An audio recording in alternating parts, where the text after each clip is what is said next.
بسم اللہ الرحمن الرحیم۔ اللہ کے پاک نام سے شروع، جو بڑا مہربان نہایت رحم والا ہے، جو دل نفاق سے پاک ہے، وہی خدا کی رضا کے اہل ہے۔ دوست وہی ہے جو اپنی صفت کے لحاظ سے فانی اور دوست کی صفت کے ساتھ باقی ہو۔ دنیا کو ہمیشہ عبرت کی نگاہ سے دیکھنے والا ولی کامل ہے۔ محبت ایک نرم و نازک پودا ہے جو ذرا سی غفلت سے مرجھا جاتا ہے۔ خوبی اور نیکی دولت سے پیدا نہیں ہوتی، بلکہ دولت خوبی اور نیکی سے پیدا ہوتی ہے۔ بھوک کے وقت نفس کو گھبراہٹ محسوس ہوتی ہے، کتے کا منہ لقمے سے خالی رکھنا ہی بہتر ہے۔ موتی پانے کا وہی اہل ہے جو چفاکشی کے سمندر کی تہہ میں بھرپور غوطہ لگائے اور پر امید رہے۔ دنیا کا سب سے بڑا گناہ کسی کا دل دکھانا ہے۔ زیادہ قسمیں کھانے والا بد اعتماد ہوتا ہے اور اپنے عیب چاندی کے ورق میں لپیٹ کر پیش کرنے والا ہوتا ہے۔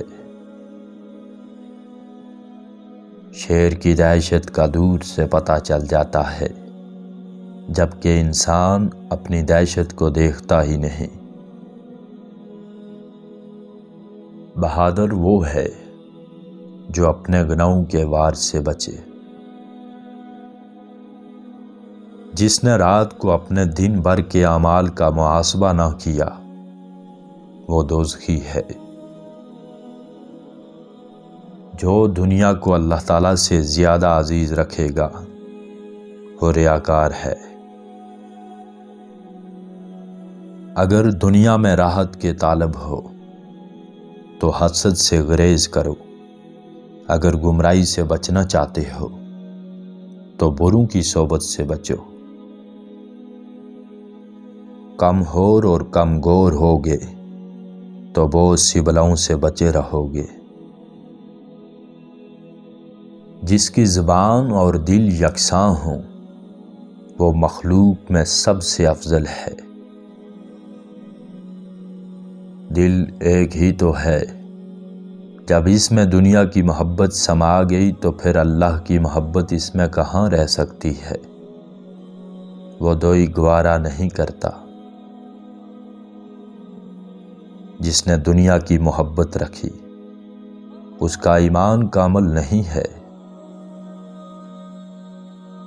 تین چیزیں انسان کو ہلاک کر دیتی ہیں: زیادہ بخل، خواہشات نفس کی پیروی اور خود پسندی۔ جس نے ان تین چیزوں کو یاد رکھا، اس کا ایمان سلامت رہا۔ موت، کفن اور قبر۔ عریس ایک ایسا فقیر ہے جو ساری دنیا کا مالک بھی بن جائے تب بھی فقیر ہی رہتا ہے۔ جس نے پوشیدہ یا ظاہراً خوف خداوندی میں زندگی گزاری، اس نے نجات پائی۔ وہ با ایمان نہیں ہو سکتا جس نے شیطان کی سنگت اختیار کی۔ خدا کو اپنے نفس کے لیے قبول کر لو، صاحب سخی کہلاؤ گے۔ سچائی ایک ایسی تلوار ہے جس کے سامنے کوئی جابر نہیں ٹھہر سکتا۔